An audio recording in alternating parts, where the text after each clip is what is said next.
With the city of Wichita facing a budget deficit in the future, one local nonprofit made up of local businesses and community leaders may have a solution.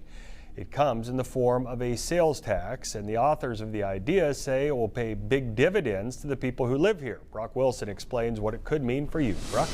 Mike, you may not even realize Wichita actually doesn't have a sales tax. We pay 7.5% sales tax, but all that comes from the state and the county. Local nonprofit Wichita Forward says an additional 1% sales tax from the city would help support public safety, reduce homelessness, and reduce property taxes.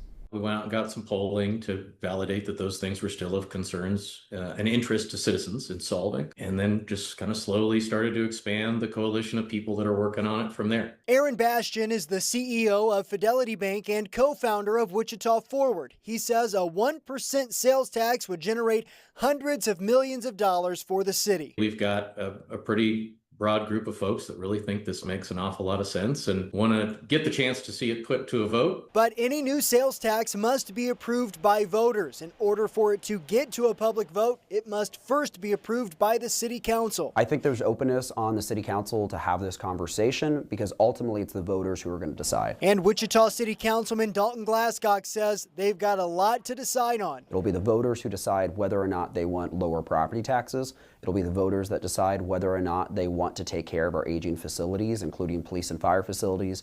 And it'll ultimately be the voters to determine whether or not we're going to address homelessness in the community and have the funding to do so. There's also a bit of a rushed timeline. The city council must approve a plan next month in order for it to get to a public vote. We have to have 2 readings, and then ultimately it'll be up to the voters on March 3rd if it passes the city council. So how confident is Wichita Forward the plan will pass? The main piece of this plan, which is supporting our first responders and caring for those who are experiencing some of the most challenging times in life, which would be homelessness. The polling, as well as the conversations, would suggest that in Wichita we support those efforts. Now, the city council is aiming to take up the sales tax plan on December 9th. If you'd like a more in-depth look at the proposal, there's a link under this story on our website, kwch.com. Mike? Thanks.